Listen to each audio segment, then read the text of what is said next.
Assalamu alaikum. Good evening and greetings of peace. My name is Yusuf Ismail. I'm an attorney, a debater, and a public speaker. At least 2 years ago, I was a regular on ITV doing a program called I Beg to Differ, which focused on contemporaneous issues relevant to South African society. We're not doing that program again, but this week we have been focusing on the issue of Islamophobia. We've been looking at the aspect of theological controversies and certainly tackling some of the misconceptions that exist out there. And we've had a fantastic lineup. Now, when we look at the whole principle of what is happening in the world today, we live in a troubled times. We live in a dangerous and destabilized world. Professor Ziauddin Sadar wrote that at the heart of this present conflict and future, in many respects, lies a book, the Quran. How people read it and what is read as a Quran is not the same thing, yet the distinction is fundamental to how people think, feel, and react to the problems afflicting the modern world. And even though the Quran is one of the most read books in the world, if not the most read books in the world, it is shrouded in veils of assumptions and received opinions. And other people's readings of the Quran present a considerable obstacle in terms of how the text is approached, and of course, how today's readers interact with it, whether they're Muslim or not Muslim. So how do we read the Quran in an Islamophobic environment? How do we read in the Quran in an environment and in the context of a global pandemic? Well, joining me this evening, I'm excited to be interviewing at least my second Quranic translator. You know, we've never had too many Quranic translators that we've interacted with, and I'm privileged to say that I'm interacting with Dr. Safi Kaskas. Dr. Safi Kaskas has got a background as being an administrator in managerial sciences with over 40 years of broad-based experience in strategic planning, leadership, business ethics, with an emphasis on strategic management in the corporate and academic world. He's a co-founder of East West University in Chicago. And I think the name also rings to mind is the late Ismail Faruqi, or Dr. Fazlur Rahman and Professor Salman Nadvi. And he was elected as president of the board of directors there from 1975 to 2005. His consultancy firm focused on strategic development within the healthcare industry and founded the American Strategic Healthcare Management Company. And in addition to that, his focus on strategic management sciences. Dr. Kaskas has studied Abrahamic religions. He's lectured throughout the United States and Saudi Arabia on subjects relating to Islam, interfaith and reconciliation between evangelicals and American Muslims. And as I understand, he happens to be involved in or is the president of the International Quranic Studies Association. It's I believe, the first learned society dedicated to the study of the Quran, holding conferences around the world, publishing cutting-edge research and scholarship, and including many scholars, students, publishers, and members of the public. And I believe he was there or with them together with his vice president, Dr. Robert Dixon Crane. And Dr. Crane was, in fact, the advisor to the president of the United States, Richard Nixon, in the 70s, I believe, and was a deputy director of the United States National Security Council for many years, who had also authored and co-authored a dozen books. And we joined at a time where Dr. Kaskas had to tragically attend to the bereavement and burial of Dr. Crane. Well, I'm privileged to have Dr. Safi Kaskas first on the airs of South Africa, on the airwaves of South Africa. Assalamu alaikum, Dr. Kaskas, and welcome to ITV, welcome to Channel Islam International, welcome to Salam Media and the Suk Islam YouTube channel. Wa alaikum assalam wa rahmatullahi wa barakatuh, my brother.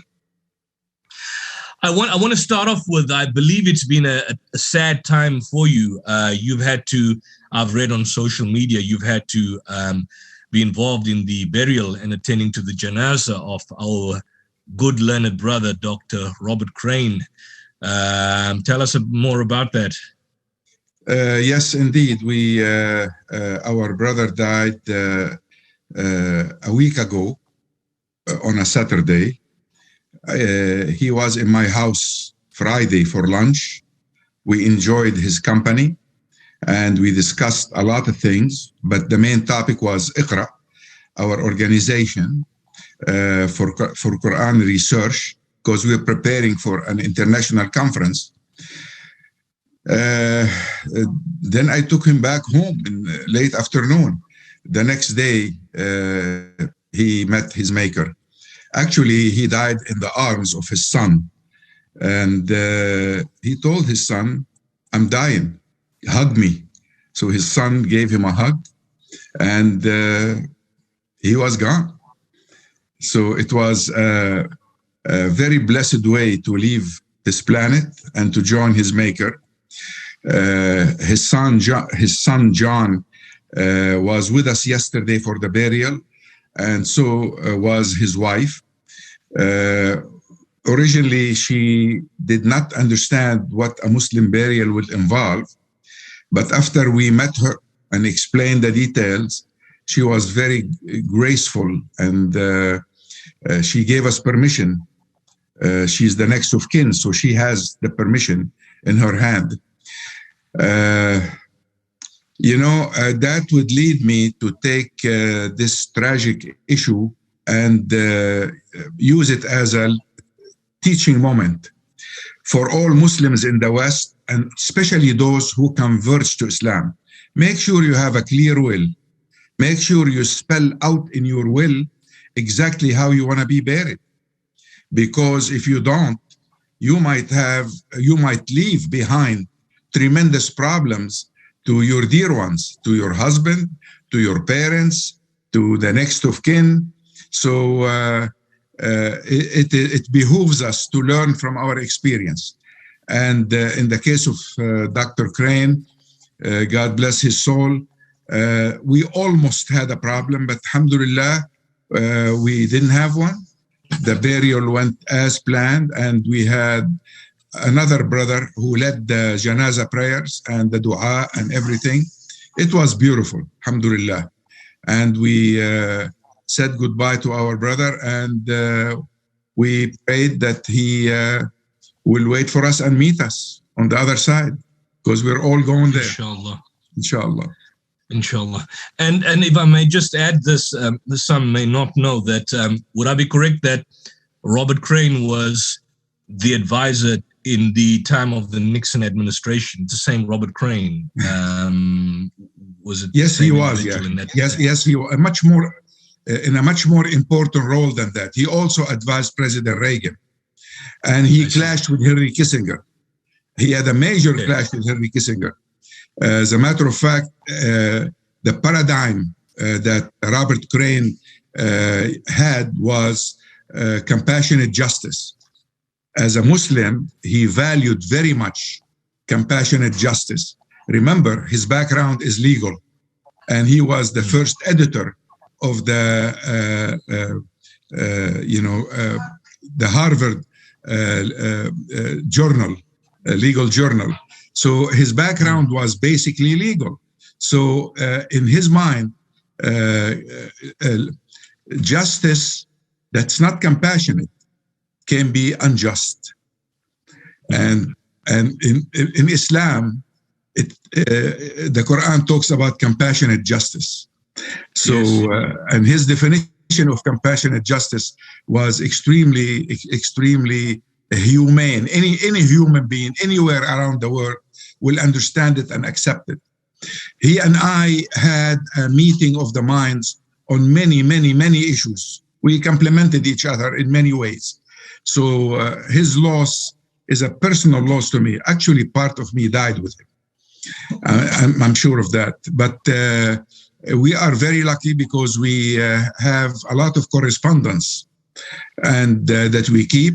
And one of our brothers, Dr. Hassan Abbas, committed to write down a biography based on all the correspondence we have, the events that we all witnessed, and all of this. We intend to keep the memory of our brother Dr. Crane alive, and the issues that he talked about are very important.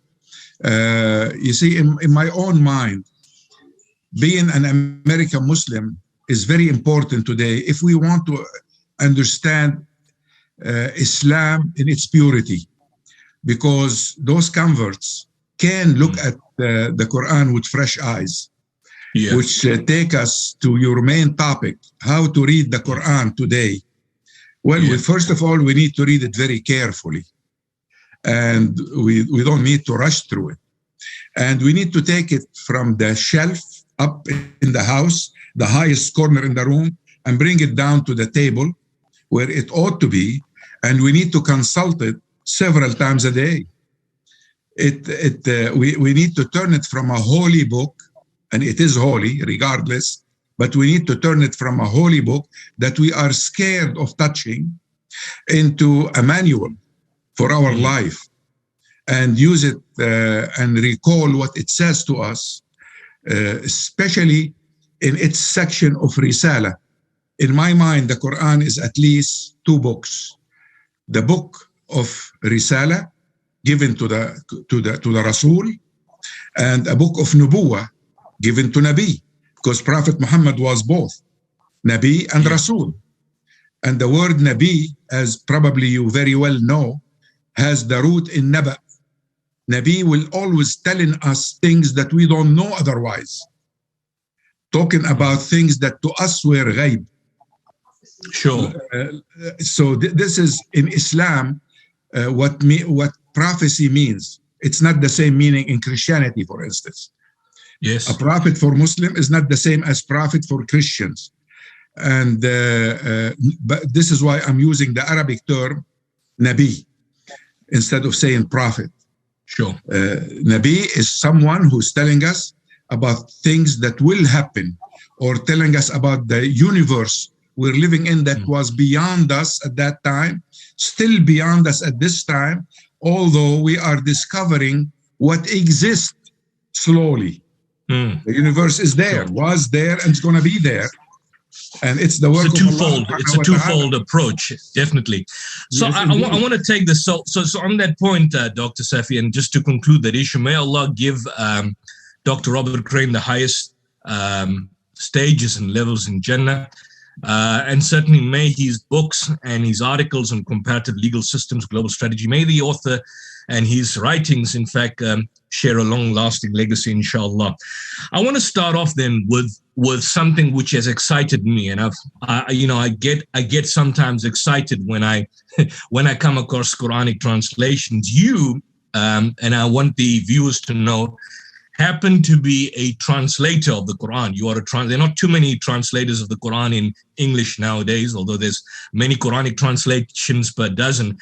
But you are the translator of the Quran, as I understand it, a Quran or a contemporary understanding of the Quran with reference to the Bible. Now, when I look at translations of the Quran, there are two of my favorites, and I think it's got to do with something probably from childhood. One favorite is obviously which every English Muslim home loves, and I think there's an emotional connection to it because of the language and the style. The famous one of Abdullah Yusuf Ali, which we grew up with. I practically grew up with that as a 9-year-old boy.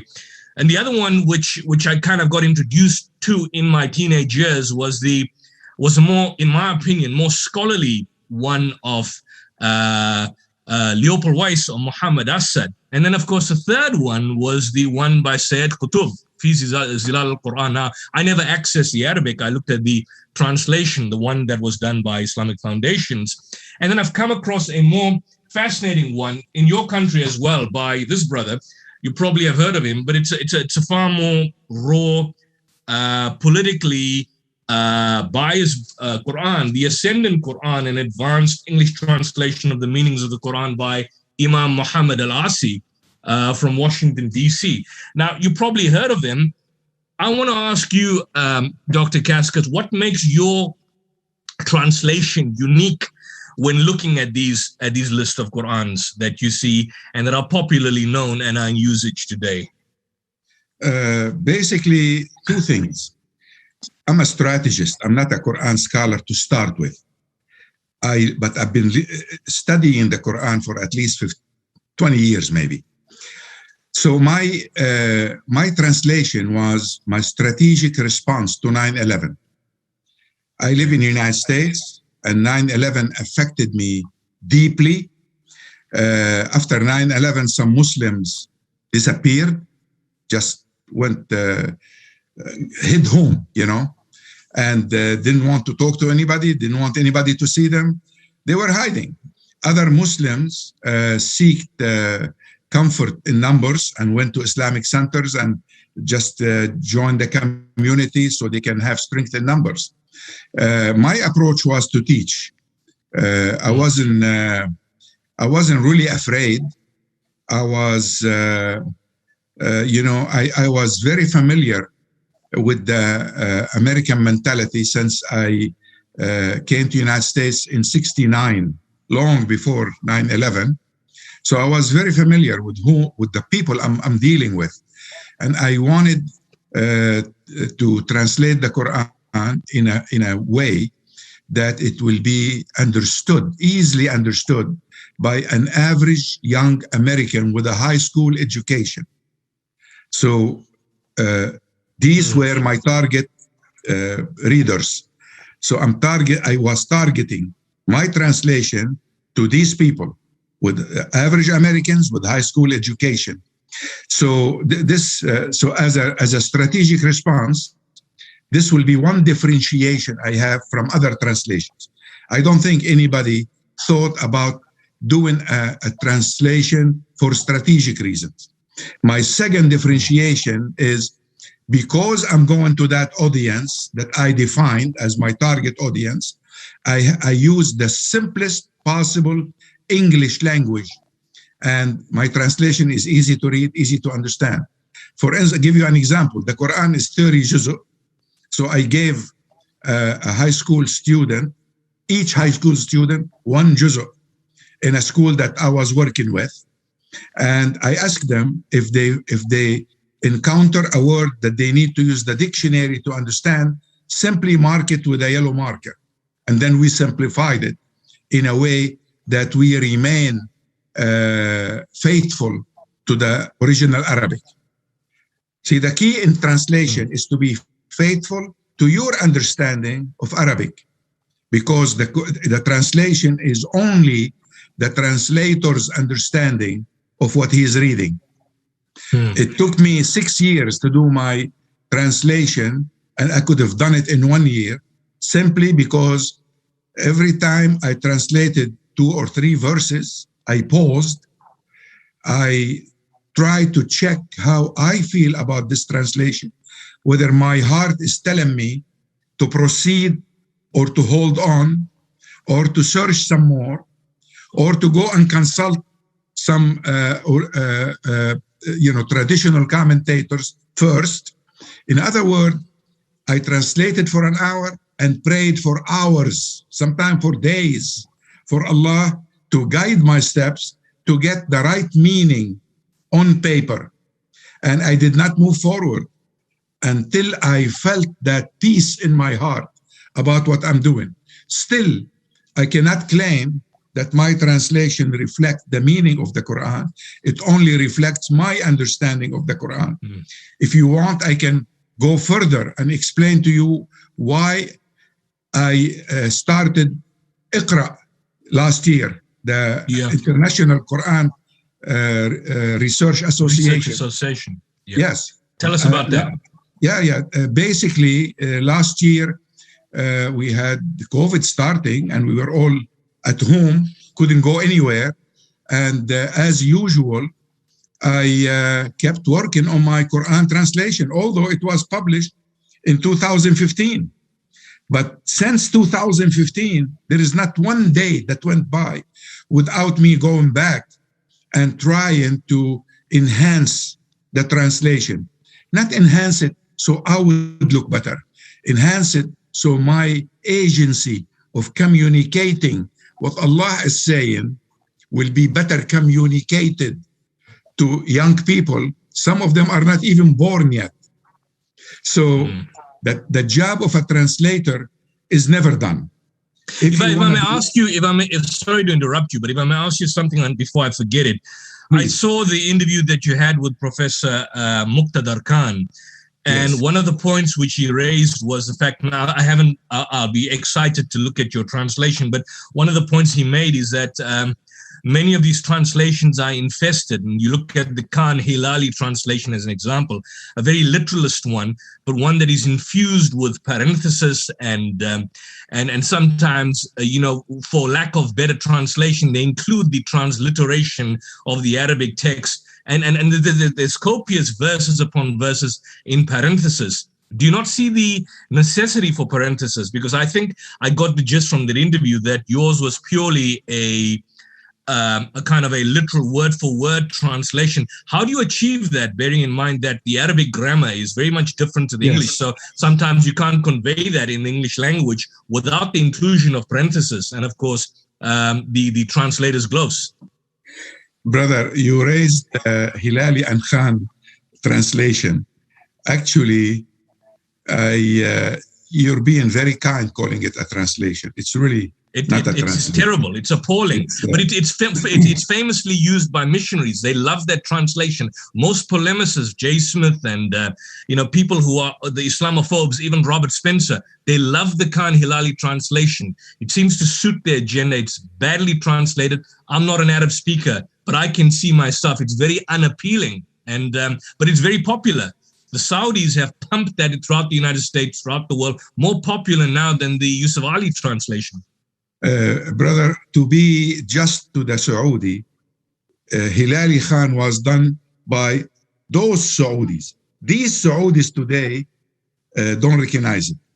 Saudi, the mentality of Saudis changed in the last 5 years.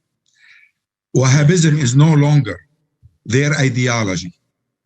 And the zeal that they had before is no longer there. Unfortunately, I have one criticism of what they're doing today. They were at the extreme right, and now they are at the extreme left, while our book calls us to be in the middle. If they had left the right and stayed in the middle, I will be applauding them right this minute. But instead, they canceled all filters. Now, their youth are confused. But that's a subject for another time and for another discussion. Sure. First of all, you mentioned that my translation is word for word. It's not. As a matter of fact, it's exactly the opposite to that. I have a meaning translation of the meaning, the way I understand the meaning. If there is something right, it's from Allah subhanahu wa ta'ala. Something is wrong in that translation, is from me. So I not only that, but I also read it with an eye of an American, because I expected that all kind of people will read it. So I wanted to facilitate their understanding. In Arabic, which is my mother tongue, when we read the Quran in Arabic, we know where to stop. The reason we stop is a good reason, because the particular meaning of certain ayah is over, and now we want to start something else. So I use that same approach in my translation. I have paragraphs. Those paragraphs in my mind will make it much easier for a Westerner, and my target audience was a Western audience, was American in general. I wanted them to understand. I didn't want them to just read. So I did my best to put myself in their shoes and use paragraphs, divide the reading of within a particular chapter into various paragraphs, gathered those that have the same meaning together, and started a new paragraph when Allah subhanahu wa ta'ala changed the subject, or where I should start. So we're not talking here about one verse from the Quran and opposed to it is one verse in Arabic. I don't have any Arabic in my translation. It's a translation. It's not a comparison. It's not a comparative study with Arabic. It's a translation of the meaning the way I understand it. It's very important to make this distinction because, I mean, it's very important. So sure. You mentioned the fact that yours is a strategic Quranic translation, and of course, in the context, in the light of 9/11, I want to explore that, because amongst believers, and I'm not talking about believers, Muslims, that the Quran is invoked, for example, in many instances to support directly contradictory meanings. For example, for a majority of Muslims, it's a book of peace. On the other hand, you have the point amongst the extremists, or what we would call the Khawarij, and even strangely enough, they parallel the position of the Islamophobes that use it primarily to argue that the Quran, in fact, legitimizes mass murder. Now, the point being made is that, both sides of the divide, there appears to be no consensus on how the majority of the texts, which should be accepted as governing a total way of life, could or should be applied to the whole gamut of actual dilemmas of contemporary Muslim society or the global human problems. Why is that the case? In particular, for example, that even up to now, you have in certain instances an atomistic understanding of Surah 9 verse 5 or Surah 9 verse 29, which the extremists would argue, wrongly so, they atomize it. They say that, look, it justifies killing of the mushrikeen, the unbelievers, and the Islamophobes would make the same point in the same instance. But why is it that we have never had this kind of consensus in the point that, look, these verses were also historically specific in the context of the Asbab al-Nuzul, when they were revealed, etc., etc. And why do we have this disconnect on issues after so many years that we in the apologetic field are at pains laboriously to go out of our way to explain that Surah 9 verse 5 cannot be viewed in isolation? You have to look at Surah 9 verse 6. You have to look at the initial contracts between the mushrikeen and the Muslims and the repeated breaking of the treaties and so on. Why do we have this disconnect, which leads to so much of confusion? Brother Yusuf, I'm going to give you a question you might like and you might hate, and the viewers might hate, but I'm going to say it the way it is, because we Muslims are confused about the nature of the Quran. We have not put enough time to understand what the Quran is. I mentioned to you a few minutes earlier something en passant, and as if it is part of the conversation, but it was something very significant. I said, the Quran is not one book for me. It's at least two books. It's a book of Nubuwah and book of Risala. And we don't have a distinction as Muslims between the two and what the purpose of each one of them. Risala is where we take the Sharia, when Allah is legislating for us. Nubuwah, we shouldn't take legislation from verses coming to us as part of Nubuwah. And for instance, chapter 9, Tawbah, it's all Nubuwah. So no tashri'ah should come out of chapter 9. And I'm going, if you want, I can once and for all tell you how I usually respond to people talking about verses from At-Tawbah, chapter 9. Because, I've done that a million times. And I use Facebook as a teaching tool. You never find a recipe of how I cook certain foods on my Facebook. I use it as a teaching tool about the Quran and the Bible, because there are a lot of commonalities between the two. I was able, with the partners, the co-authors with me, the people who helped, to identify about 3,500 verses from the Bible with 3,500 verses from the Quran with the same meaning. Not similarity in wording, the same meaning. So if you're at all involved in any interfaith, or if you're just curious, get the book and read it, so you'd see all the commonalities, all the areas that are in common between the Quran and the Bible. Muslims are very fond of saying, "Oh, but the Christians falsified, or the Jews changed the meaning, or they used other." Well, do you know where they did that? I beg my brothers and sisters, do not repeat things unless you understand them. If you really believe this, go and look for it and try to find it. If you cannot find it or identify it, stop talking about it, because you don't sound smart talking about something you don't understand. And before we find where we are at odd, let's find out where we have commonalities. So, get the book, look at the commonalities, and then tell me where they changed their books.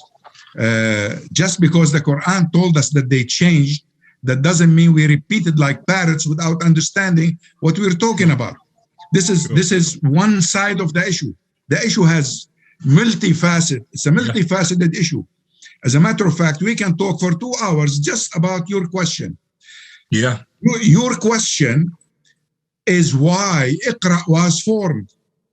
We needed a group of Quran scholars and scientists to get together and to try to read the Quran with fresh eyes, as if it was revealed yesterday, so its meaning can always be contemporary. Sure. So if I can ask you then on this question before, because I want to wrap up this specific issue. So, for example, somebody, an Arab extremist missionary comes to you and he says, قاتلوا الذين لا يؤمنون بالله ولا باليوم الآخر ولا يحرمون ما حرم الله ورسوله ولا يدينون دين الحق من الذين أوتوا الكتاب حتى يعطوا الجزية عن يد وهم صاغرون. Now, I know, and those who have studied would argue that, look, this probably refers to, if you look at the Asbab al-Nuzul, the references to the Byzantines and the expedition of Tabuk and the invasion of the Byzantines. But somebody points us out, and he looks at Surah 9, verse 29, and he reads it in isolation, and he says, it tells you, fight the Jews and the Christians and those who you find amongst you until they find themselves willing submission and find themselves subdued. How would you, I mean, to an audience that doesn't have that background, we understand the point of the Risala and Nubuwa and the fact that verses are historically specific and contextual. But how do you bring, because all of that is from secondary source material, which does have a good explanation in terms of what, for example, 929 is, but how would you explain it to someone who just simply cursorily reads your Quranic translation on that particular verse, Surah 929, as an example? Well, I can give you that particular response to that verse, but I don't want to spend too much time, but just a brief overview on that. Basically, I have a rule that I always apply and teach people to apply as far as Islam is concerned. If it is not common sense, it's not Islam. And today, I live in the United States as an American citizen. I left Lebanon because Lebanon, where I was born, is in shambles right now. And because Muslims are fighting each other, and Christians are fighting each other, and Muslims are fighting Christians in Lebanon. The Muslims that are fighting each other are basically Shias, pro-Iran, that want to take over Lebanon and control it, along with Syria and Iraq, so Iran can have a highway going all the way to the Mediterranean. And I believe this is one of our gravest problems as Muslims. Unless we solve it, we're not going to be able to move forward. It's useless to think about moving forward unless we bring the Shia and the Sunni together to a table where they can talk about how they can live together. I'm not saying changing each other. I'm saying live together in peace and move forward peacefully. So my children and my grandchildren will not suffer what I suffered. So basically, as a citizen of the United States, I don't have right now the authority to declare war on anybody. Who has the authority to declare war on anybody?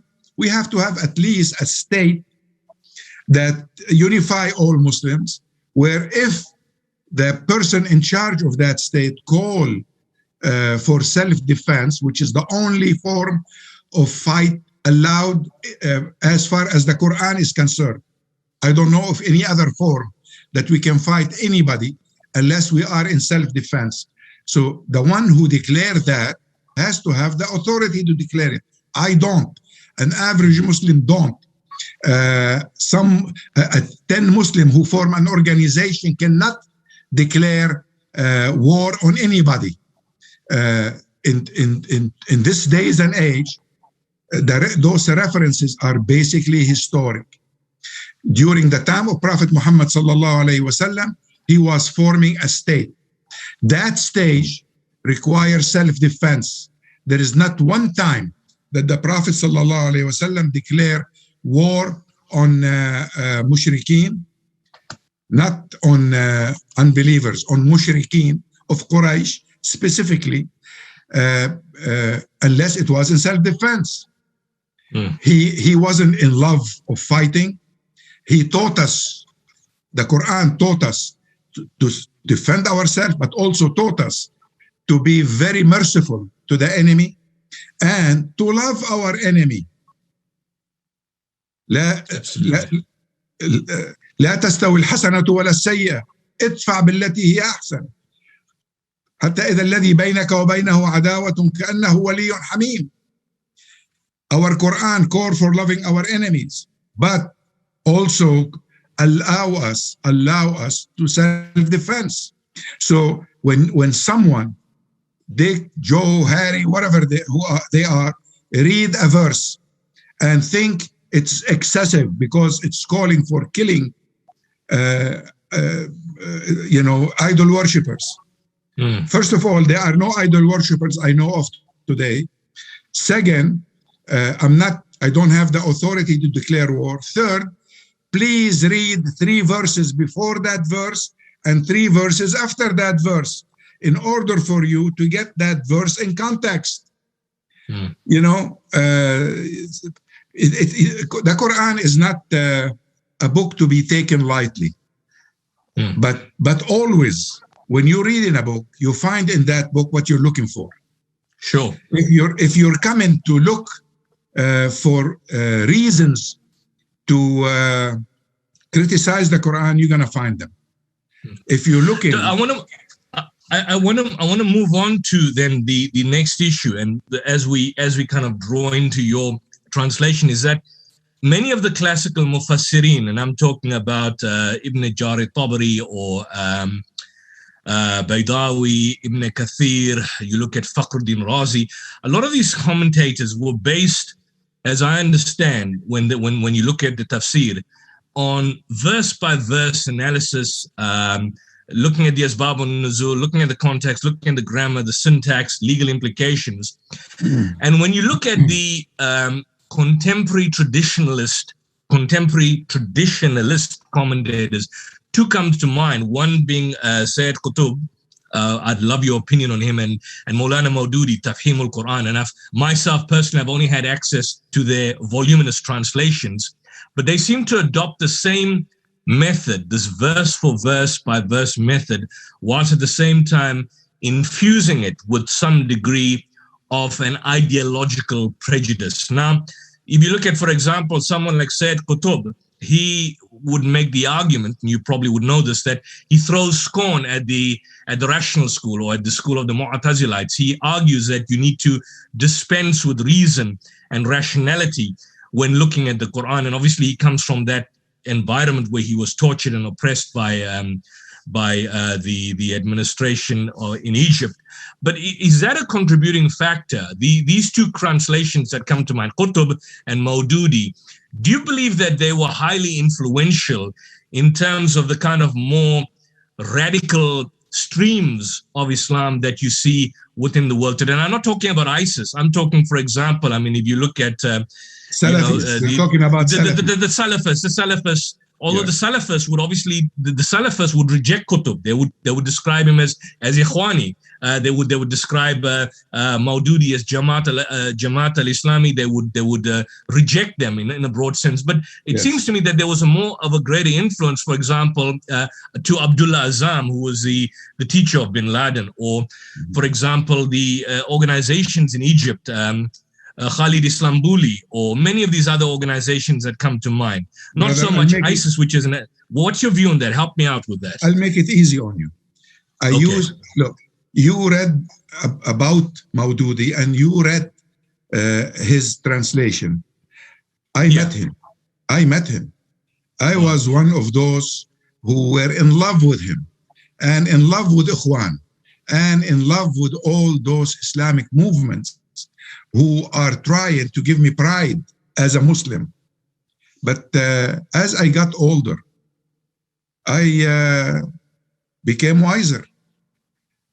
As I read the Quran for myself, I was able to look at the verses they looked at and see them with different eyes.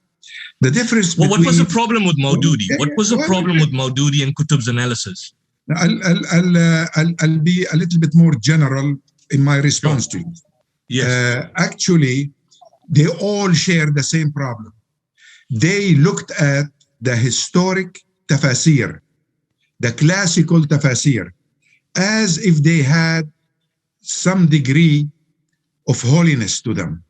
Turath, for a lot of Muslims, is something that deserves more than just respect. Well, to me, I read the Quran with fresh eyes, as it was revealed to me personally the night before.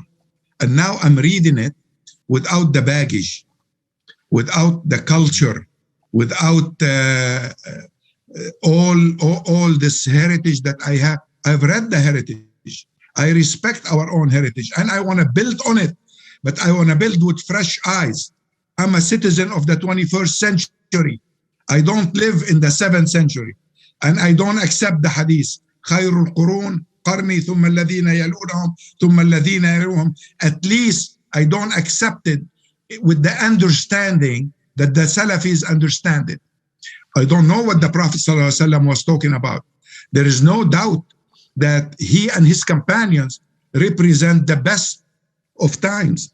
But I am able, with this small computer I'm talking to you through today, to have access to a whole lot more than any of these mufassirin had access to. So I'm able and capable, and you are too. And every Muslim is able and capable. I don't find them excuses at all to sit down and do their own research and come to their own understanding. Allah subhanahu wa ta'ala did not reveal the Quran for the scholars. Allah revealed the Quran linnas, to all people. So even a Christian who mean to find guidance can find it in the Quran. Quran is not for Muslims only. It's for everybody. So if everybody can find guidance in the Quran, I certainly don't need to limit my understanding to a historic understanding. Maududi and Sayyid Qutb were fighting battles. They were fighting battles that have to do with the time and place they were in. I'm in a different place today. I need to find a battle to protect Muslims who are living in the United States, American Muslims, that the American Constitution protects. And I found the American Constitution to be the closest to the Constitution of Medina that was established by Rasulullah sallallahu alaihi wasallam, because it has the basic freedoms and it has the freedom to practice my religion, my way. And I would not let anybody take that right away from me. This is why we are capable in the West today, because of freedom, to produce Islamic knowledge that is more relevant for our children and grandchildren than they are in other places. I'm not going to name them, but you're well aware of what I'm talking about. Sure. I think you made you make the fantastic point, which is that we are now in a position of agency. You know, for example, the classical Mufassirin had just so much of access to a limited theme of knowledge, whereas on my screen now, I mean, I can have access to the entire collection of the Siha Sitta. I've got access to Umdatu Salik and Imam Malik's Al-Muwatta and almost every single fiqh book there. So there's no excuse. There's no excuse. Yet you still find this idea that somehow or the other, which is now not holding much strength any longer, that no, you have to still go through a particular formative form of education because you may be misguided. I mean, that's just how do you confront this idea? Because there is this point being made, you know, in the traditionalist Indian Muslim South African context, We come from the Deobandi school of thought, from the Indo-Pak subcontinent that's infused with the Islamic educational curriculum in South Africa. They want to do away with the idea that the individual himself can have direct access to the knowledge. There's always the middleman, the agent. But it's breaking. It's slowly breaking, as I can see. Definitely slowly breaking. As people discover that they can read the Quran for themselves. See, I don't have much problem with Turkish people, with the Arabs, or with American converts. My main problem today is with Muslims who come from the Indian subcontinent, whether they're Pakistanis or whether they're Indians. Basically, because they grew up in madrasas with those ideas. As far as they're concerned, all Christian and all Jews are kafir. Well, where I come from, the Quran I read doesn't tell me this. The Quran I read tells me that they are Ahl al-Kitab. And it talks about them, Ahl al-Kitab, is a term of endearment, as far as I understand it.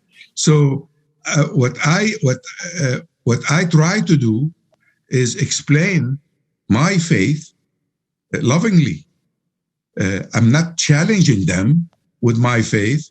I don't go around and tell them, you know what, you're going to go to hell if you don't believe like I do.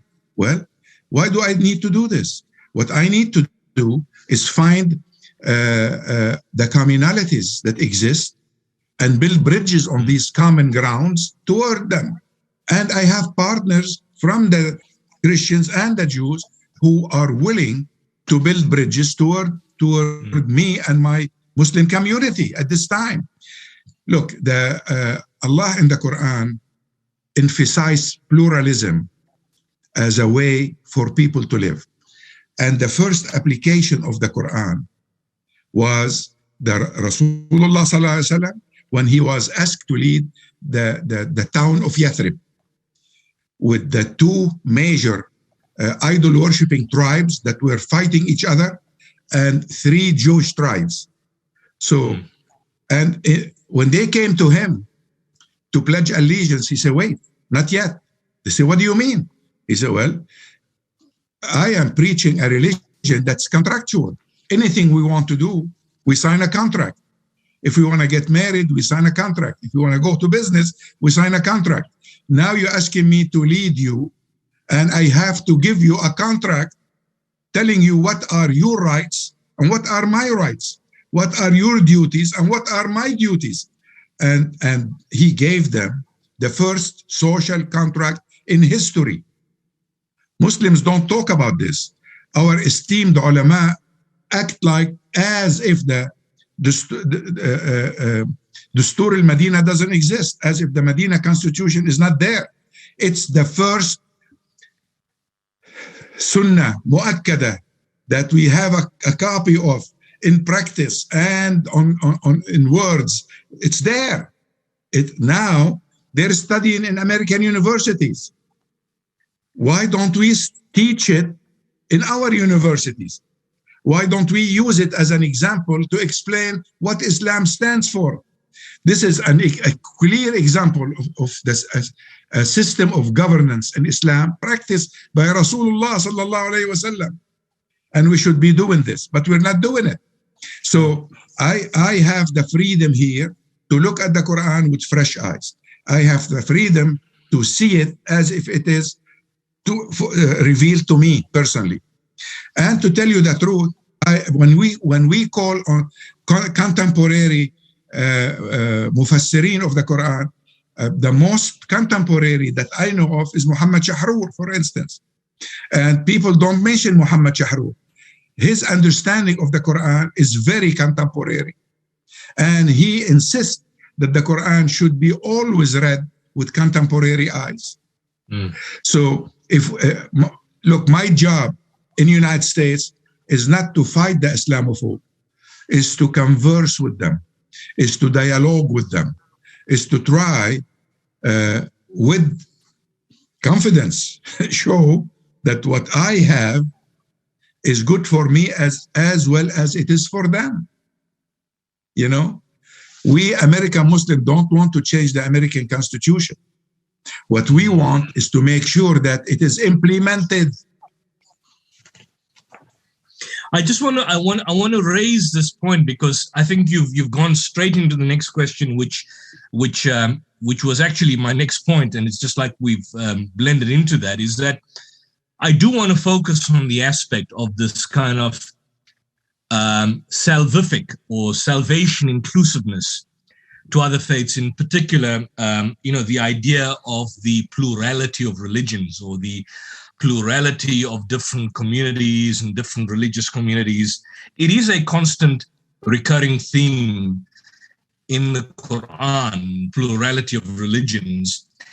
And as I understand and seeing your other interviews and works and so on and discussions on this point, you have basically promoted the idea that the Quran, in fact, promotes acceptance of religious plurality. And I think the point being made is Surah Al Imran, and you look at the passages on the birth of Jesus Christ and so on, Surah Ma'idah, various other passages which seem to focus, for example, the stories in the Quran parallel the stories in the Old Testament. The prophets of the Quran are similar to that in the Old Testament: Lot, Moses, Musa, Dawood, David, and so on and so forth. Yet, though, the one thing which I want to point out, and I want you to probably address, is that at the same time, and you've got certainly these major doctrinal differences, which, for example, go to the heart of salvation. Now, I'll give you one clear-cut verse. If you look at Surah 48 or Surah Fatah, هو الذي أرسل رسوله بالهدى ودين الحق ليظهره على الدين كله وكفى بالله شهيدا. So that's an absolutist claim. Or, for example, you'd read Surah Nisa وقولهم إنا قتلنا المسيح عيسى ابن مريم رسول الله وما قتلوه وما صلبوه لكن شبه لهم وقالوا اتخذوا الرحمن ولدا لقد جئتم شيئا إدا تكاد السماوات يتفطرن منه.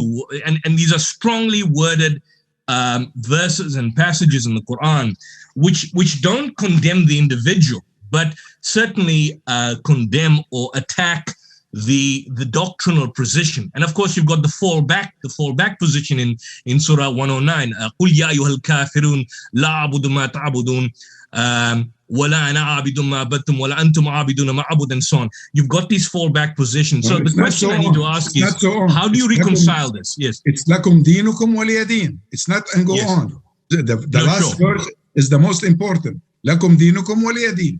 But brother, let me tell you, it's not that the Quran is making a distinction between between one deen and another deen. There are no two deens. The Quran talks about one deen. One and only deen, yes. That's the only one deen. It doesn't matter what other people say. What the Quran says is that deen is one. And that deen for Allah subhanahu wa ta'ala is Islam. And Islam is not necessarily a noun. When the first followers of Prophet sallallahu alaihi wasallam heard the word Islam, they didn't think of themselves as Muslims. As a matter of fact, Allah subhanahu wa ta'ala was calling them at that time mu'min. So they were known as mu'minun for a long time. And then the one who called us Muslim, as per the Quran, is Prophet Abraham, not Prophet Muhammad. So as far as I'm concerned, Islam is if it is a noun, it's a noun verb. It's an active noun. It's something that I commit myself to do every day in the morning. And if I fail during the day, I have to renew my commitment next morning. It's something that's ongoing. If I think of myself as a Muslim just because I was born to Muslim parent, I don't think I understand what Islam is in that case. Islam is a personal commitment. And you say it's a noun. You say it's a noun, Dr. Safi, but you made a telling point, which was a point made by Muhammad Asad, where he says that when the Sahaba heard the term Muslim and Islam, they understood it in a generic sense, as adjectival. Yes. So, yes. For example, not as a we as Muslims understand it in a historically circumscribed significance, where we basically kind of put it as an artificial construct vis-a-vis Jew, vis-a-vis Christian. Whereas, for example, when the disciples of Jesus say "Washhad bi anna Muslimun," it doesn't mean that they spoke Arabic. They never call themselves Muslim, but they refer to them as submitters. So would I be correct then that the Sahaba did not see the term Muslim as a label, but more simply something which was generic and adjectival as denoting a state of being? In other words, being, part and parcel of the Deen al-Fitra. You are now submitting or surrendering your will to the natural way, to the only way that is, surrendering to the will of Allah. And in Arabic, you call that Muslim. So it's generic. Would I be correct that the term Muslim is generic as opposed to a noun? Brother Yusuf, I think you are correct, but I have no way to prove that you are correct, because we don't have any records showing that this is what the early Sahaba felt. I'm just putting myself in their shoes and trying to understand. As far as I'm concerned, the meaning of being a Muslim to me is to submit my will to God's will. I'll give you an example, a practical example that happened with me yesterday. We went to the cemetery to bury my brother, Robert Crane. His wife is not a Muslim, and she was opposed to an Islamic burial at the beginning. Then she came around and accepted it. But she was present yesterday at the cemetery because she accepted and she wanted to say goodbye to him and see what we are doing. What is Islamic burial? So actually, I went to her after we buried him to condole her, to give her words of condolences. She said, Safi, I had a different plan in mind, but God had a different plan, and God plans always succeed, and we have to accept it. I said, do you know that you are now a Muslim? She said, what do you mean? I said, by definition, being a Muslim is one who accepts God's will for his life, the one who accepts to surrender his will to God's will. She said, is that all there is to it? I said, yes. She said, I've been Muslim all my life then. So if we understand Islam not as a name of a tribe, but a name of those people who Allah chose to show guidance to and gave them a mission. Their mission is to order what's commonly known as good and forbid what is commonly known as bad. Remember, I'm saying commonly known because ma'ruf, you're a lawyer. Ma'ruf is based on urf. And urf is what commonly known at a certain time to be this or that. We are the only religion in the world that know that good and bad are relatives. They're relative to time and place. The minute we understand Islam this way, no one wants to fight us. No one would want to be our enemy. The world will accept to learn from us. Will become again the intellectual, the intelligentsia of planet Earth. You know? Yeah. But we're not that.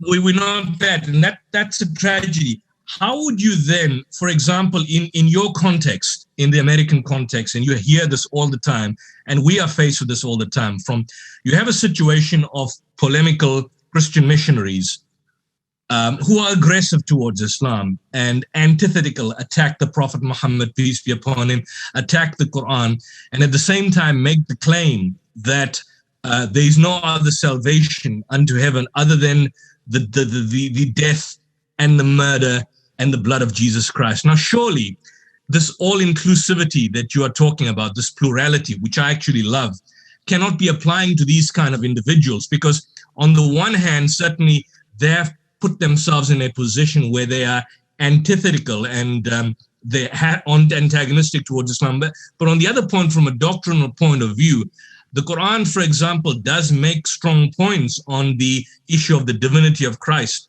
on the fact that Jesus was not crucified, which is a core aspect of Christianity, on the sonship of Christ. On, for example, if you look at Surah Ma'idah, verse 47, the Quran says, Ya Ahl al-Kitab, لا تغلوا في دينكم ولا تقولوا على الله إلا الحق ويا أهل الكتاب تعالوا إلى كلمة سواء بيننا وبينكم, or believe in what we have now revealed, the Quran, confirming what was with you. Assad, for example, would argue that in reference to this verse, the Quran rejects the claims of these individuals being the true followers of Jesus. And the innermost hatred that they have towards each other has led to unceasing wars and mutual persecution. How do you reconcile your loving approach of plurality and which is good, and certainly reconciliation with each other and different communities, with the idea that there are these doctrinal differences that are there and which are in fact irreconcilable? You can't hold on to the idea that Jesus is God in the absolute sense, and there's only one path to salvation, which is the death and the murder of Christ, and everybody else is going to hell. Can the Quran include them as being part and parcel of recognizing that as a legitimate view path, particularly with the extremist position that they adopt? Brother Yusuf, I've met thousands of missionaries, thousands, and I know them very intimately. Let me tell you, none of them is as bad as Abu Lahab. It's amazing. None of them is as bad as Abu Lahab. And Allah subhanahu wa ta'ala showed us in the Quran how to deal with all these people. Let me give you an example. To start with, I'm talking about Islam. I'm talking about the Quran when I talk to them. When they come to talk to me, they talk to me about the Quran, basically. They talk to me about the Prophet. Well, I'm extremely cool when I'm talking to them. I don't have to get upset. I don't have to get excited, because I know that on the day of judgment, Allah is going to judge me alone. Allah is not going to judge me because I did not convert them.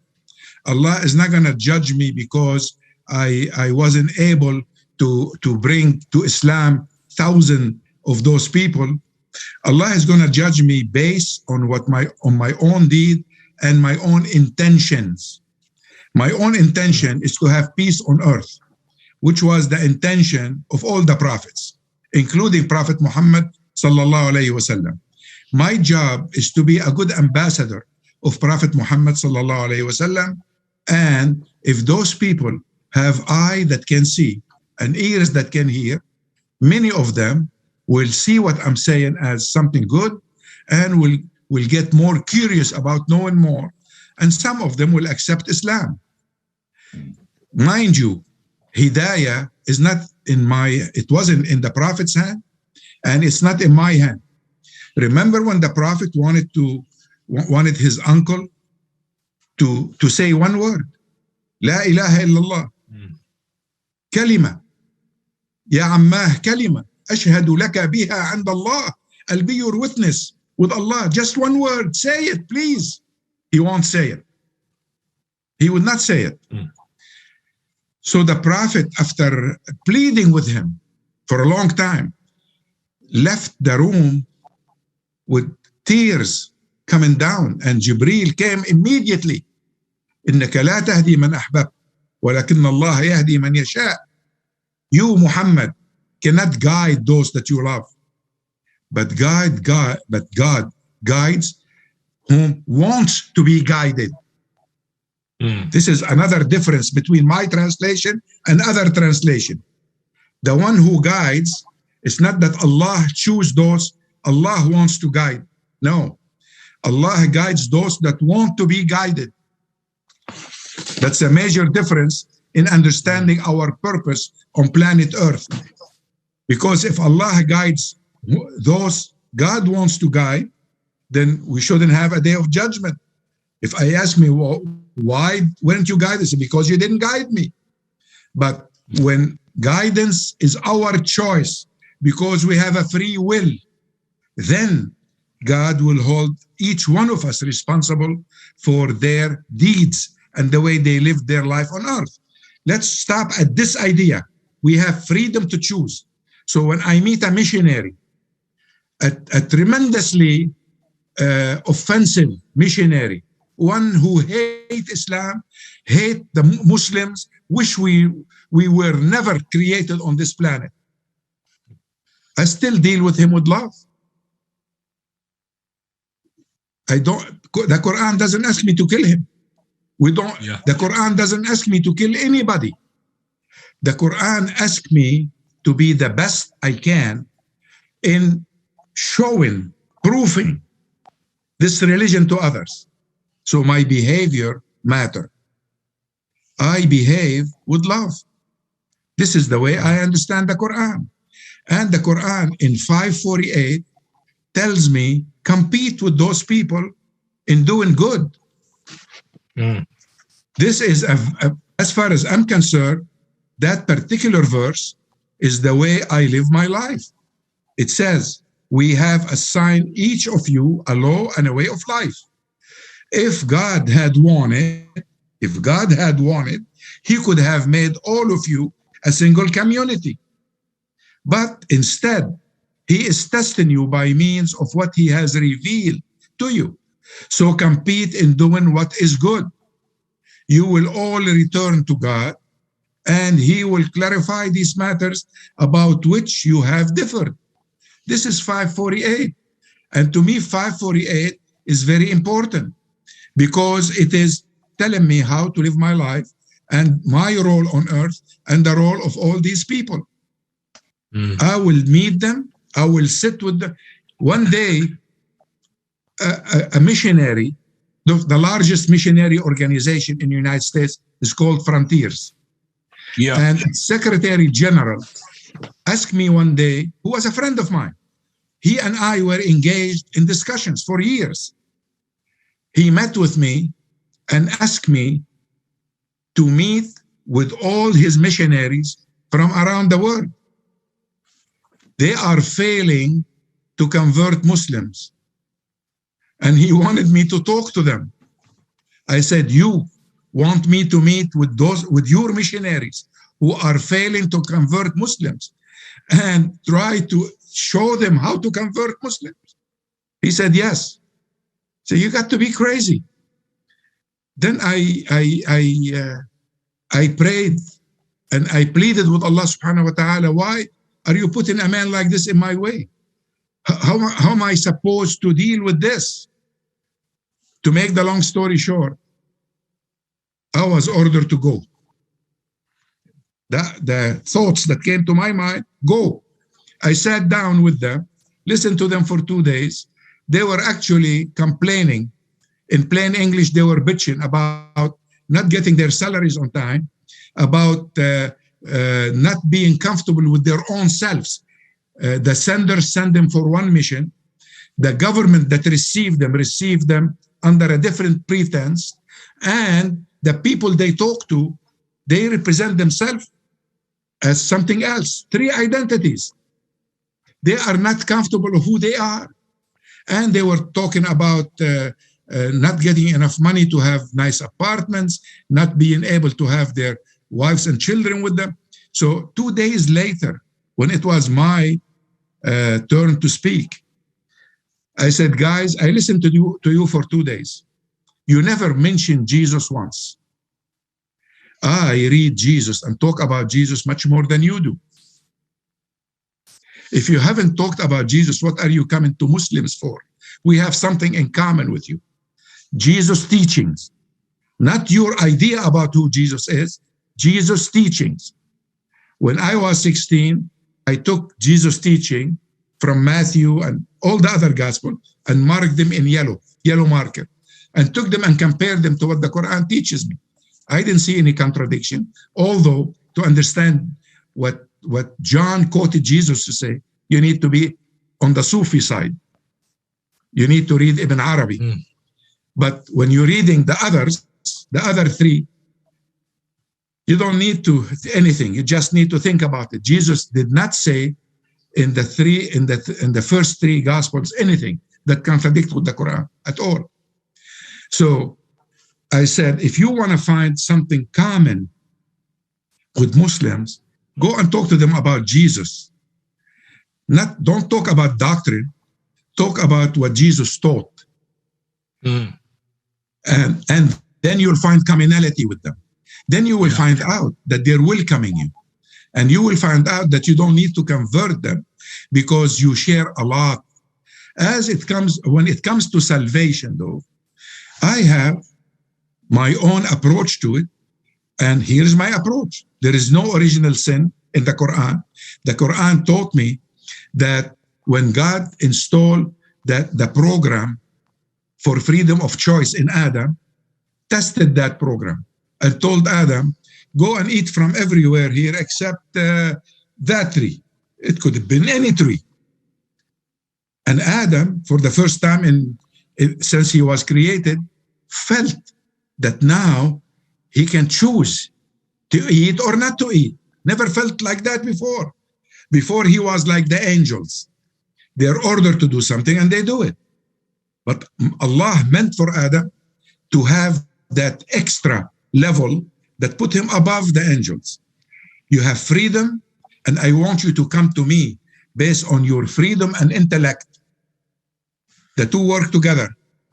This is what we're missing today as Muslims. We're neither using our intellect nor do we have freedoms. And we ask ourselves, why are we backwarded? Because we're not using our heads. So Adam looked around, and then Satan came to him and started swearing by God to him that there is no harm in eating. This will make you eternal, make you this. The minute Adam took a bite from that fruit, whatever the fruit was, he knew he made a mistake. So he immediately asked God, what do I do now? First time he ever did something like this. So God taught him how to repent and how to ask for forgiveness. And he did. And he was forgiven. God immediately told him, now you are ready for your journey to planet Earth. To do what there? فَإِمَّا يَأْتِيَنَّكُم مِّنِّي هُدًى. If you ever receive guidance from me, you have to follow that guidance. This is what you do on planet Earth. It's not like a rocket science. I'm going to put you there to exercise your freedom to choose. If you choose me freely, you're going to be with me forever. If you don't choose me, if you choose your own ego to worship, then you're going to be condemned to hell.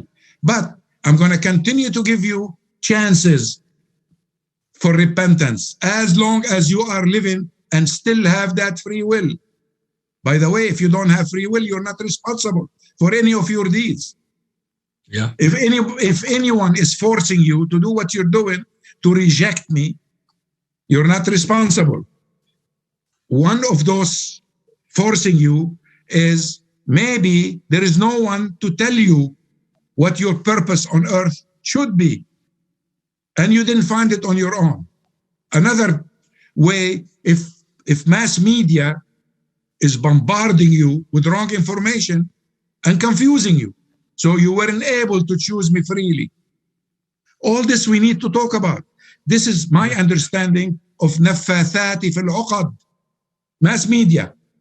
نفاثات في العقد. Mass media. This is a 21st century understanding, not a 7th century understanding. Not Ibn Kathir.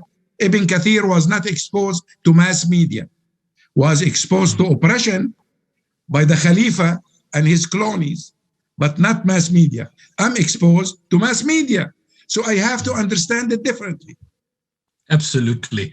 So I think you couldn't have said it much better. Fantastic. Missionaries don't scare me. I challenge them right now. Any of them, I'm open. I have a Facebook that's open to everybody, not just to my friends. If you don't like anything, ask me about it. You can challenge me, and I will very lovingly reply to you. We don't fight people. When it comes to Islam, we love everybody because our religion truly is a religion of peace. This, if you don't know how, ask. I'll show you. Very simple. Alhamdulillah. One thing, I mean, you couldn't have said it more better, and I don't even wish to summarize that assessment that you just gave. I want to move on because of the limited time. The one other issue which also fascinates me is something which you've raised and discussed, and you have a particularly unique approach to the subject, which I accept, and people like Dr. Shabir Ali accepts. The famous verse in Surah Baqarah, verse 106, مَا نَنْسَخْ مِنْ آيَةٍ أَوْ نُنْسِهَا نَأْتِ بِخَيْرٍ مِنْهَا أَوْ مِثْلِهَا أَلَمْ تَعْلَمْ أَنَّ اللَّهَ عَلَى كُلِّ شَيْءٍ قَدِيرٌ. The issue of abrogation. The point which fascinates me is that from the Muslim Islamic understanding, as I see, there's always been three interpretations. One interpretation is the fact that some Muslims do believe, although people like Suyuti and others and Shah Waliullah have differed on the verses, they actually believe that there were verses in the Quran at one point in time which were revealed and existing in the Quran, but are abrogated and are no longer there as far as recitation is concerned, but the hukum or the law is still applicable, and they give the example of stoning. There's another view which says that, look, there are certain passages in the Quran.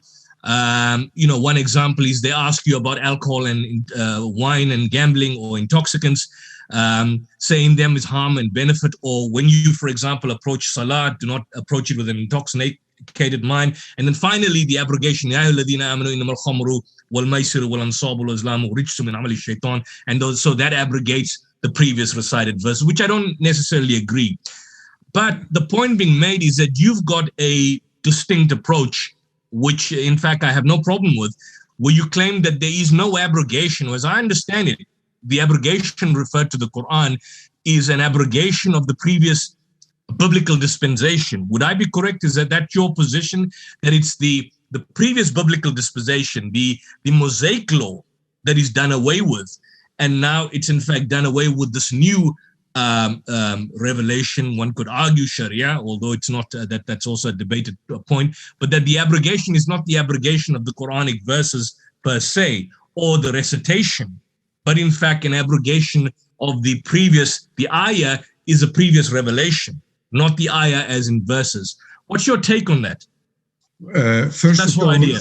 Yes, I think it is extremely insulting to think that Allah subhanahu wa ta'ala would reveal certain, the final revelation to us, and then later on lead us to find contradiction in it, and we will accept some verses and reject other on the basis of abrogation. I totally reject abrogation. I do not believe that there is anything in the Quran that abrogates anything else. And as far as this, the verse talking about لا تقربوا الصلاة وأنتم سكارى, and then talking about not to drink at all, one does not abrogate the other. Simply an approach that I learn from when I want to do something a little bit harsh, to use stages. When I'm dealing with my children, with my grandchildren, I use that approach. And I learned it from the Quran. So why should one abrogate the other? No, there is no abrogation in the Quran as far as I am concerned. Every word in the Quran is exactly where it should be.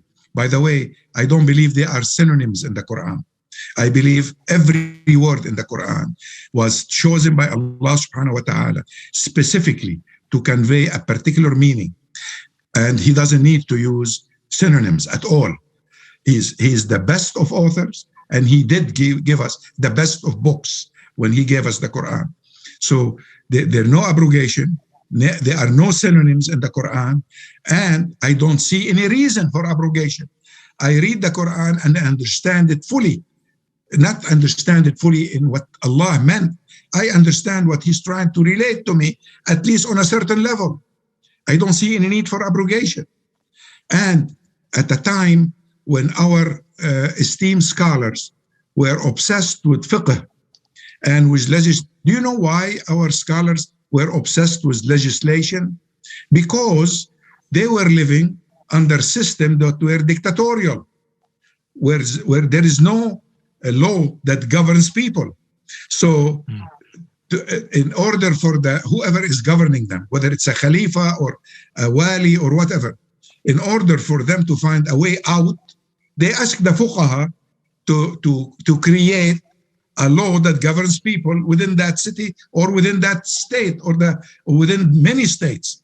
So we had those laws, and now we have other laws that we were able to come with that are more organized, that are not contradictory to Sharia, and we need to move forward.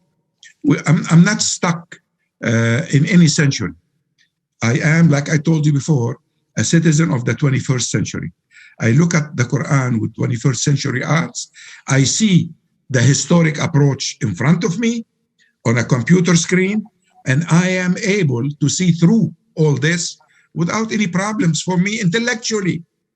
So what was the psychology then behind the theory of abrogation? Was it that the classical Mufassirin attempted to reconcile passages of the Quran which they were unable to reconcile? Or what was the basis for inventing in the hadith literature, in the hadith corpus, for example, the idea that there were indeed verses of the Quran extraneous to the Quran? You know, the famous one is the one on Rajam.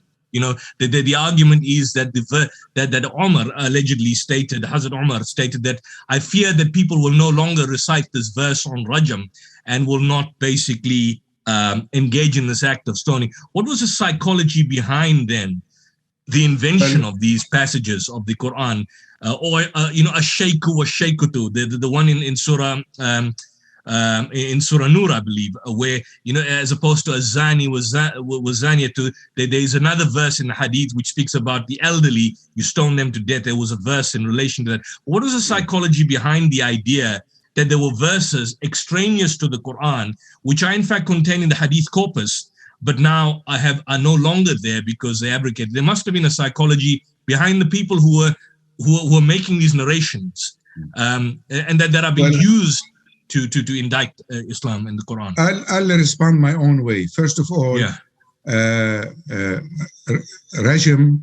Let's leave Rajam aside for a minute. Abrogation. Abrogation, like you said earlier, it's from ahkam in the Quran and the similar ahkam in the Mosaic law, not the Torah itself. Quran did not abrogate the Torah. In the Quran, there are abrogation to some ahkam from the Mosaic law. For instance, for instance, there were 14 crimes punishable by death. One of these crimes is to mistreat your parents. In the Quran, there is only one crime punishable by death, and that's to kill an innocent person. So the Quran abrogated the other 13. Were those 14 hukum in the Mosaic law from Allah subhanahu wa ta'ala? Yes, of course they were. Did Allah abrogate them when He revealed the Quran? Yes, He did. Well, why did He do that? If you're saying Allah doesn't abrogate, well, because of time and place, because the Quran is the final message. So because sociologically, they don't fit anymore. Rajam itself doesn't fit anymore. As far as I'm concerned, it's a cruel and unusual punishment. And cruel and unusual punishment are deemed to be inhumane. So there is no Rajam. I haven't seen anywhere Rajam practiced anywhere.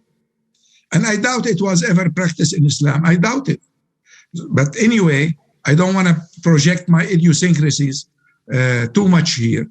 I'm saying, in my own mind, based on what I read of the Quran, Nasakh is not within the Quran, it's from the Quran to other ahkam, from the Torah and others. So basically, it's not an issue for me. Nasakh is not an issue at all. Okay. Period. That's fine. That I think that clarifies the position. And that takes us, when you talk about ahkam and hukum, that takes us to the next aspect of the Sharia, because the one thing that frightens people is when they hear the term and they misunderstand Sharia law. Now, Sharia, as we understood, لِكُلِّ جَعَلْنَا مِنْكُمْ شِرْعَةً وَمِنْهَاجًا in the Quran, an open way. But we are told in a general sense that the Sharia is divine, although the vast majority of Sharia, in fact, consists of fiqh, which is just basically the classical interpretation of classical jurists. But the fact that we are told that the Sharia cannot be changed, or one would obviously expect a direct relationship with the Quran. Now, if we look at the rules of what in fact constitutes Sharia, the vast majority of it is secondary supplementary material that form the basis of what would constitute fiqh, and goes under the rubric of fiqh, which is now called Sharia. And you have, for example, from ijma and qiyas and ijtihad and so on and so forth. But it seems to me that more often than not, that the contemporary understanding of Sharia, as I understand that when Muslim jurisprudence, fiqh, acquired its juristic format during the Abbasid period, it incorporated the logic of Muslim imperialism at that particular time. And the contradictions that were inherent in the formulation of the jurisprudence never came to the fore. So when Muslims talk about implementing the Sharia in the 21st century, in reality, imposing fiqh from the 11th and the 12th century, then you have a disconnect. So from that perspective, you sometimes find the idea that people are making the claim that the Quran in many instances contradicts what goes under the rubric of the Sharia. For example, your apostasy laws, or the penalty for apostasy, and so on and so forth. And the blasphemy laws. The blasphemy laws, yes. Yeah. Brother, we are our worst enemies, actually. Did you know this? Muslims are their worst enemies. Everything I hear from the enemies of Islam here in the States is something that we gave them, something that is contained in our own books. And we basically hand them the weapons to fight us with. I don't know why we do this, but we are doing it all the time. So, and this is one of those weapons. We refuse to sit down to take another look at what fiqh might be in light of the 21st century. We need to do this.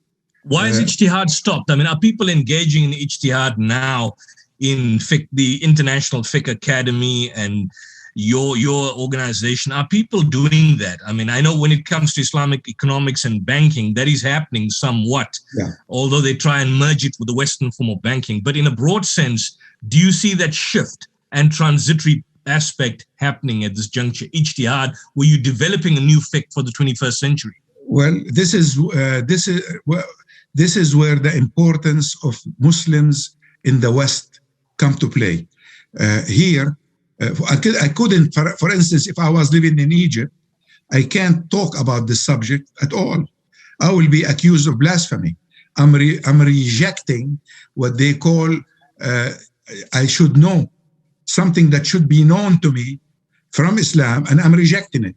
Therefore, I'm blaspheming, and therefore I should be killed or put in jail forever, or maybe ustatab, that means to declare my Islam anew. Or if I was married, they will divorce me from my wife. This is what blasphemy is. Actually, they're trying to put a lock on my brain and, tighten it.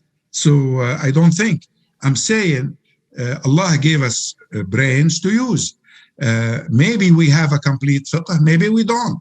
Maybe we need to renew our fiqh. Maybe we need to re-examine it. So let's sit down and talk about it. And and I'm not saying invite the bakers and the barber, and I'm saying bring scholars to sit together and discuss it. They don't want to do that. Does the contemporary understanding of the Sharia today, does it contradict the Quran? It can, yes, in many places. It can. For instance, that's fiqh, and we're talking about fiqh, right? That's the rulings of the fuqaha. There is no regime in the Quran. There is no blasphemy in the Quran. There is no apostasy in the Quran. In the Quran, if I want to change my religion, I'm free to change my religion. People came to Sayyidina Muhammad and paraded in front of him after they were Muslim and then changed.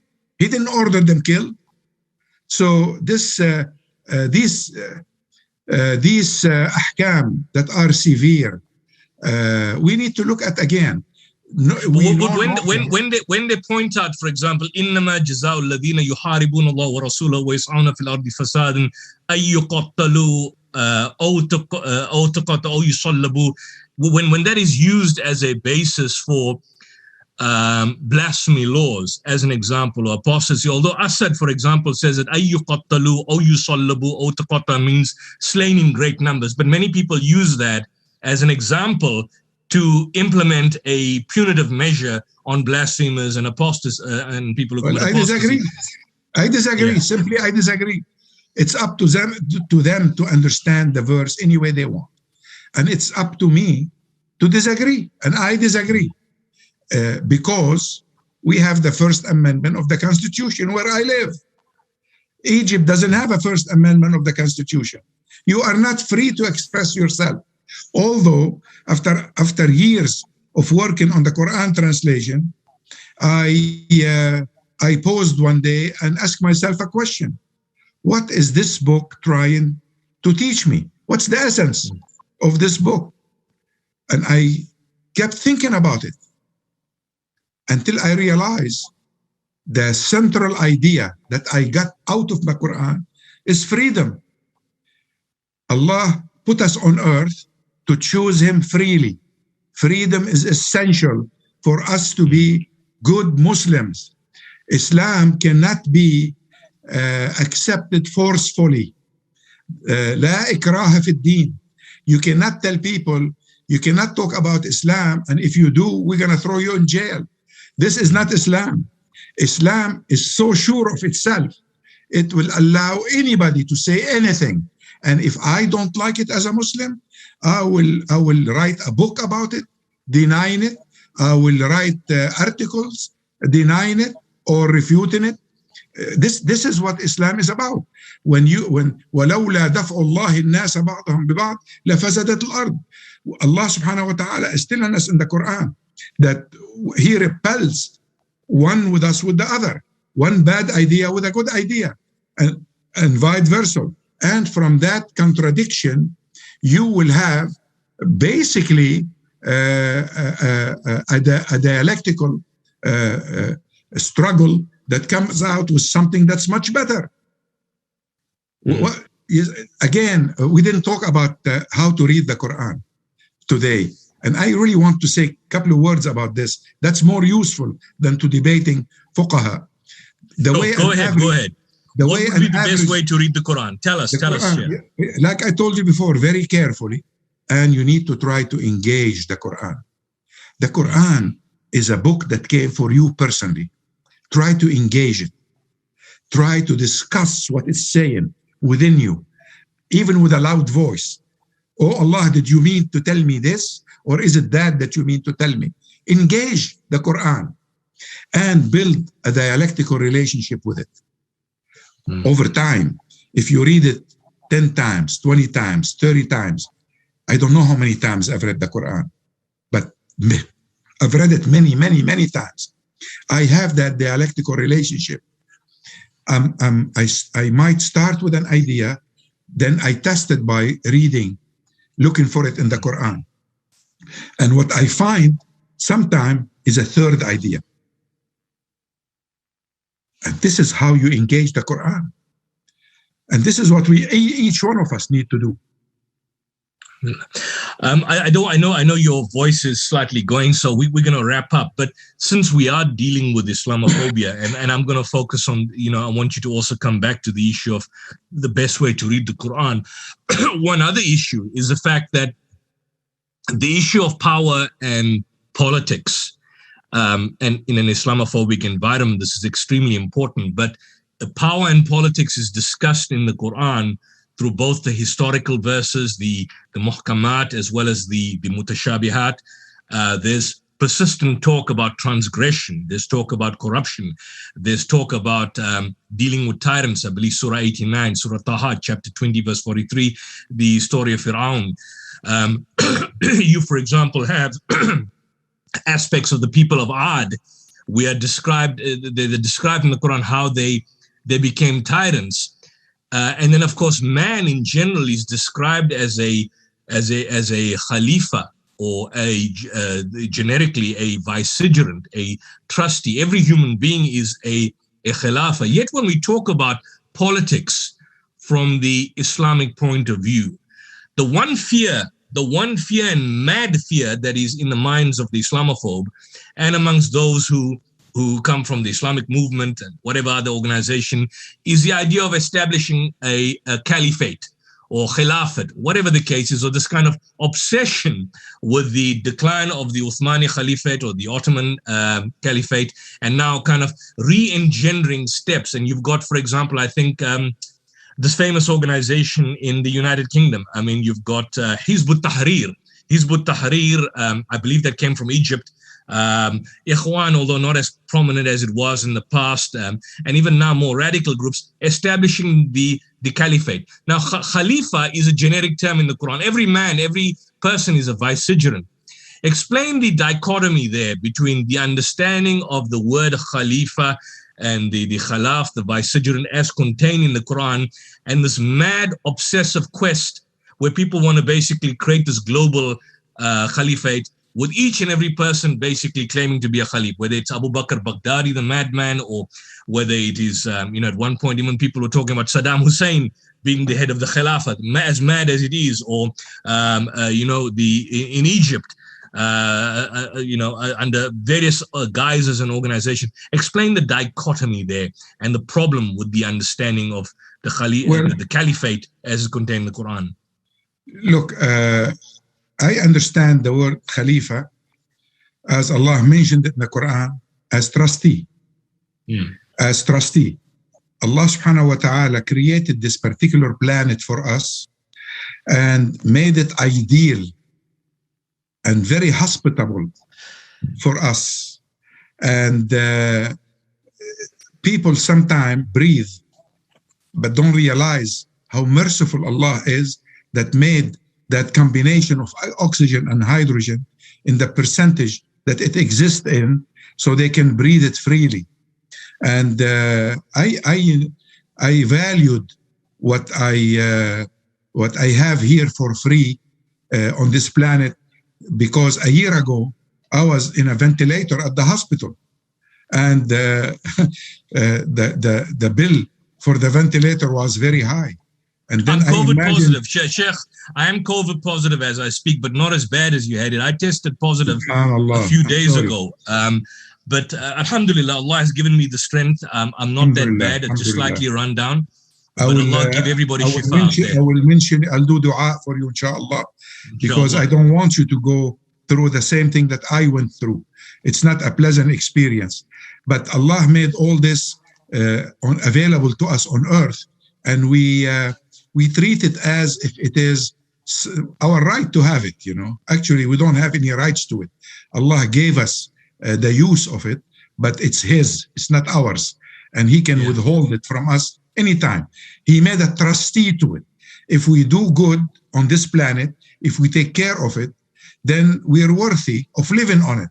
Otherwise, He'll remove us and bring somebody else. So if you want to be a Khalifa of Allah, Allah loves everybody. He is Rahman. Rahman in my translation is not compassionate. Rahman is merciful to all. Allah, send rain to those who recognize Him and those who reject Him. Allah loves each one of us. He created each one of us as a very special human being and gave us all dignity. وَلَقَدْ كَرَّمْنَا بَنِي آدَمَ. So if you want to be a Khalifa, true Khalifa, you have to love everybody to start with. And you have to deal with planet Earth gently to be worthy of being Khalifa. And if you choose as a Muslim to call the ruler Khalifa, then he has to have those characteristics. And those characteristics need to be described somewhere. I don't see any constitution anywhere describing what that Khalifa would look like. I don't want, I don't want those run-of-the-mill Khalifas that ruled an Islamic empire to rule me. I don't want them. They're dictators. Sure. They're dictators, definitely. They're dictators. There is nowhere in the Quran that says, in order to spread Islam, we have to go and attack Armenia. Well, Armenia during the time of Sayyidina Umar was not a threat to the new state. And as I told you before, the only reason that justifies war that I found in the Quran was self-defense. Byzantium was threatening the new state. The Persian were threatening the new states. Alhamdulillah, we beat them. Stop. Why are you going to Armenia? Yeah. Well, there are other reasons for this. I get the point. We have to wrap up, but what I need to explore in the limited time two last thematic aspects, which there's just so much I would like to tap into your intellect and your mind. The status of Quranic studies as it is contained and concerned in the world today. You've got the traditional approach in the Darul Ulooms, the rote learning that is happening and going on. It's been going on for many years. But interestingly enough, and it has been happening from the 70s, Quranic studies in the world today is dominated by the West. People don't know that. Those who are studying, I've got in my hand here the Cambridge Companion to the Quran. I've got many other books similar to that. The vast majority of Quranic scholars are in fact non-Muslim. Originally you had the Orientalists, but I'm talking about now. One example that comes to mind in Yemen, when they discovered the Sana'a manuscripts in the Sana'a palimpsest, the Yemeni government commissioned Khair Twin from Germany to come and do some sort of electromagnetic spectrum studies on the manuscript itself. The copies were taken. They then produced their research findings. Some of it was biased, but the vast majority of studies on Quranic manuscripts, on, for example, even a principle like the Qira'at, now it's being discussed by people like Shady Nasser at the universities in the United States, very biased approaches on these subjects. All of it is being dominated by non-Muslim academics and Western secular historians, Fred Donner, Angelica Neuwirth. You've got Nikolai Sina and so on. And what happens is that their studies then gain currency, and at a populist level, Islamophobes and missionaries use their works at a populist level to then go and attack the Quran and attack Islam at a polemical level. What is a problem? Why have we kind of fallen out of the whole terrain? And those Muslims who are involved in it, I know some of them, Ibrahim Musa and people like even Muhammad Arkoon and so on. A lot of them were apologetic. Where have we lost out in this entire battle that the people who are studying our books are not us? It's non-Muslim academics and historians. You look at François de Roche. De Roche did the Paris manuscripts. If you look at, for example, the so-called Uthmani Masab, the Sana'a palimpsest, all are non-Muslims. What happened to us? Well, I don't want to comment on what happened to us because it wouldn't be very flattering. We basically lost it. We're not, our scholars, so-called scholars, they are scholars by their own definition. In fact, well, I'll talk about what's positive in this whole thing. We Muslims who are living in the West, we're paying attention to what's happening in the West. And Al-Azhar, for instance, university is refusing to change any of its curriculum. Why? Even well, because they are set in their ways. They don't want to admit that they made mistakes. And maybe some of those that want to do some changes will be opposed, and they're afraid to be opposed. Look, they can, with the existing Sharia laws, Muslims can be very cruel to each other. Very cruel.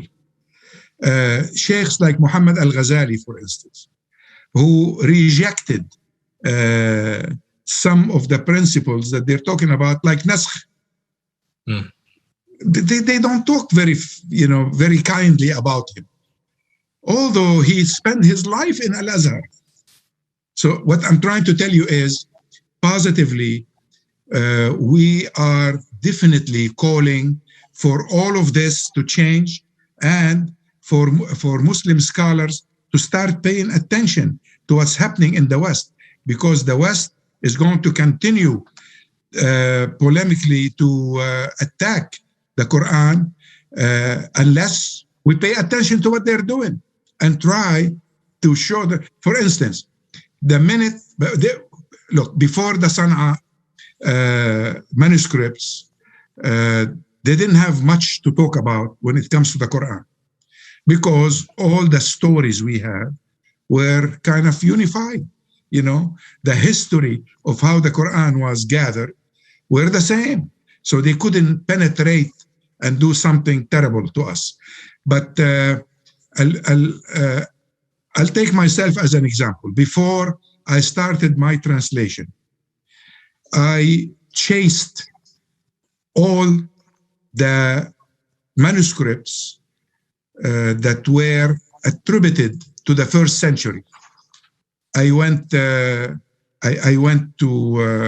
Topkapi, and I looked at that manuscript. I went to Cairo and looked at the manuscripts they have, and many other places. But those that were attributed to the first century were limited until we have the huge amount of manuscripts found in the Sana'a mosque. Huge. And for some reason, that's so strange to me. I don't know why the Yemeni government called on the Western University to do the studies. Do you know that until today, we don't have a complete set of pictures, digital pictures of those manuscripts? Do you know that the German who was entrusted of taking a complete set of pictures, when he retired, he took the pictures with him? Amazing. He didn't even leave them at his own university. Do you know that each copy of the original manuscript was sold at Christie and Sotheby for $1 million each? How did they get to the auctions? Who released them to the auction? How do I know that during this war between the Houthis and the Yemenis, those manuscripts are protected? We are our worst enemies. We want to throw each other in jail because we disagree in some opinion. But if we sit together, we can do something good for the Ummah. It's about time. So that was one source of information for them because of the palimpsest. They discovered that there is original writing that was erased. Underneath, there's writing underneath the text. And then we have they discover at the end of the whole search that this was a school to teach the Quran where students were learning how to write so they can produce manuscripts. And they were teaching them, and if they made mistake, they correct them in writing. Like in Surah At-Tawbah, لا تقل بسم الله هنا. That was their huge finding. لا تقل بسم الله هنا. Well, it's a teacher teaching his students how to do Quran manuscripts. I think Asma Barlas, the author, was also studied. She made the point that it was a school book. And so what people are saying, the polemicists use that to say, look, no, it's a different Quran, but it's actually a study. It's a study by a school student. But and Muslims don't know this. Until she said this, look how many Western so-called scholars, how many stories they made around it. They created departments around it to go and study that. And many books are written about it. I wasted so much time reading these books. I didn't learn anything from them. Should it be a concern for Muslims? Should the whole issue of manuscript study be a concern for Muslims? Because it's so common. And the main aim that these Westerners argue is that, look, the manuscripts differ from the Quran. That's what their whole thrust is. Should this be a concern for Muslims to study and refute this? Or is it a time-wasting exercise because it doesn't achieve much? No, we should have specialists Like there is this guy, Muhammad al-Musayyih now. He keep producing. Ihsanoglu, you know Ihsanoglu and Tayyar al-Tikolic, they've studied it themselves, and produced the Mashaf Sharif. But people like this guy, Muhammad al-Musayyih, he's making a mountain of a mole. He's a Muslim, and he's given them, he's feeding them, all kind of stuff. But anyway, what the bottom line, we need to send people to learn manuscripts, to learn how to date manuscripts, to learn how to read manuscripts. This is basic. We shouldn't just say, it doesn't matter. The Quran will be protected by Allah. Yes, but it will be protected by Allah and entrusted to you also. It is entrusted to us today. Manuscript studies, are they part of any Islamic curriculum in any part of the world, including Al-Azhar or Lebanon or Beirut? No, it's not. Nothing. They don't even know how to read manuscript. They don't know how to date manuscripts. We don't have them. We only have those Muslims who were students to those Orientalist scholars who learned from them recently in the last 10 years. And now they're speaking on their behalf to defend them. We are not doing what we are supposed to do. And inshallah, Iqra will be able to participate in this. For instance, there is this other organization, Iqsa, that has all the Western scholars that are working with the Quran. Their approach is academic, Western academic. I'm neither Western nor academic. I'm an Arab American. I'm not Westerner. And I'm a Muslim. And I believe that the Quran is the exact word of God. And I want to defend that, not based on faith alone, but based on 20 years of studies. How will your organization move? How will your organization move in being different and diverse from ICSA in terms of the projects that you intend engendering over the next couple of years? Well, this is to be proven and shown. We're a new organization, but I think it's not necessary organization. I'm right now trying to gather all the people that teach Islamic studies at Western universities or Islamic universities and invite them to meet together and to decide on an agenda. And I gave them a challenge. My approach is not let's just sit and talk about the Quran. My approach is we see that the Quran, the interest in the Quran is declining by this present generation. Well, would the Quran be influential 50 years from today, 100 years from today? And the world is changing very fast. I mean, we're going to have a chip in my glasses, and if I blink twice, it'll take me to the internet. Do I still need to print the Quran? What format of the Quran we need? Can we unify the numbering of the verses in the Quran? And where do we go from there? All these questions you asked me today were excellent questions, and we'll go to what Iqra intends to do. As if you were sitting with us deciding on the future direction. So I appreciate what you asked me because this is what we intend to do. Inshallah. I want to wrap it up with the last kind of questions. In the Quran, there's no middle management. Every human being has a relationship with Allah. Surah 6, verse 164, you read, وَلَا تَزِرُ وَازِرَةُ وَلَا تَزِرُ وَازِرَةُ وِزْرَ أُخْرَى. Every person, every soul should be responsible for its own burden. How so important is that? And I want you to tie this up with each individual as a Muslim. And I'm talking about now for your message to the South African audience, the South African audience that we were taught as youngsters to read the Quran beautifully, but cannot understand a word of it. We've got Hafaz that can read it melodiously better than most Arabs cannot understand a word of it. How should we approach the Quran in our lives, and certainly for purposes of study within our educational institutes with the challenges we have? And of course, in line of the fact, if you can tell us how we could access your Quranic translation, we'd like to make it widely available and widely distributed to the South African public. Give us a way forward. Brother, it's very simple. I love the South African Muslims, I met many of them, and I'm very impressed with the level of their intellect, with their ability to think, process ideas. And I am absolutely sure that we're going to have a bright futures in South Africa.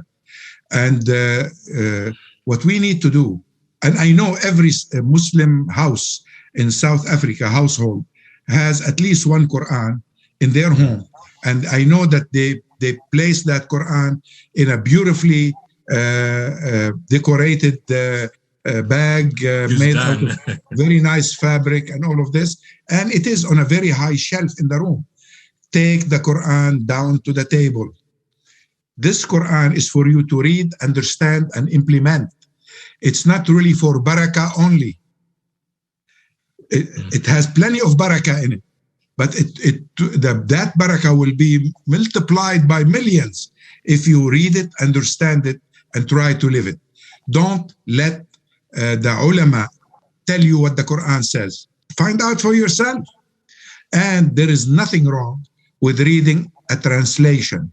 I know some ulama tell you the translation is not the Quran, and that's true. The translation only is the translator understanding of the Quran. But I'm not a Quran scholar, but I spent over 20 years reading and understanding and trying to understand the Quran. So what I'm going to tell you is maybe different from what someone else will tell you. But in the meantime, read both. Today on your computer, you can have 60 different translation line by line. The same verse read 60 different ways and understood maybe 60 different ways. Read them. It's available online.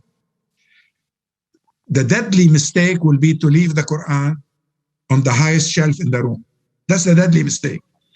The beginning of the solution is to bring it down and try to read it and try to understand it. And Allah, mind you, understand not just Arabic. He's multilingual. It's big news to you.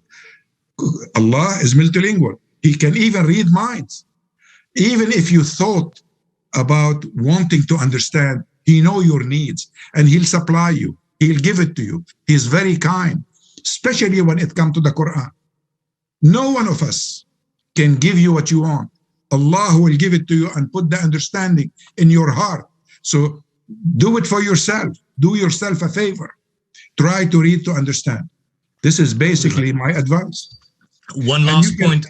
You can download my translation. All you have to do is put the Quran, a contemporary understanding, Safi Kaskas, download, and you'll find it online. By the way, someone hijacked my website. I don't know who. It's no longer there. It was available on my website. I'll recover it in the next few days, and you'll be able to go to kaskas.com and download it. But right now, just go to the internet, ask Sheikh Google the question, Quran translation, kaskas. That will be sufficient, and you can download it. And we can you give us a full permission to widely distribute it to as many people as possible. And yes. It's available on Amazon, I believe. It's available on Amazon. Yes. I will give everybody, the permission to download it, and if they do dua for it. Let me tell you, you mentioned Yusuf Ali translation that you read when you were young. It's the first translation into English that I've read. Yusuf Ali, I noticed that people not only downloading his translation, Saudi Arabia took it and changed it. Triple IT here in the United States took it and maybe put it back into original shape and selling it. Many people do whatever they want with it. But Yusuf Ali, the great guy, the man who is like someone I like to an example for me. Do you know that he died frozen to death on a London bench? Mm-hmm. And the Muslim community didn't even bother to give him a room to feel warm in the winter in London. He was frozen to death. So if you want to download Yusuf Ali's translation, please do some dua for him at least. He gave you his life. Give him at least one dua. Our next conference in Iqra, I promise you, Akh Yusuf, it's going to be bringing all the translators who are still alive together. They have to accept the invitation, of course. It's up to them. But if they accept the invitation, I want to bring them together, along with those who died. We're going to get them to meet together, those who are dead and those who are alive, and come out with a super translation. That super translation might have the same verse translated in 2 or 3 different ways. But at least those who are meeting will agree that this is okay, this is good. So when a Muslim from Hyderabad say, why don't we have one translation? And they are asking this question. Why don't we have one translation? Well, okay, here's one translation that most translators agree on. So the next conference of Iqra will be about unifying as much as possible our translations. Alhamdulillah. Well, we look forward. We look forward to that. I want to close by saying, thank you so much, Dr. Safi Kaskas. It's been fascinating for me just sitting back and, the schedule has gone over time, but it's because I was so fascinated by the information. Just love to hear you. And this is just something which I'm so passionate about. And I really appreciate the fact that you've shared your experiences and your knowledge, and certainly probably a first for me to interact directly with the Quranic translator. I'm sure the viewers and our audience of both online, on television, and certainly on radio have learned immensely from this. We hope to have you again soon. And that's all we have for this evening, folks. You've been listening to the fascinating scholar, Dr. Safi Kaskas, who's the author and translator of the Quran, A Contemporary Understanding, with references, of course, to biblical verses. That Quran is widely available. It's available online on Google, and certainly you can purchase it directly from Amazon. And when we get a copy via Dr. Safi, we'll certainly make it available to all of you. And that's all we have for this evening. Join us tomorrow for our final segment on this up week of confronting and unpacking Islamophobia. And we're joined by Dr. Fadil Sulaiman tomorrow evening. Until then, assalamu alaikum, greetings of peace. And if you're traveling, have a safe journey home.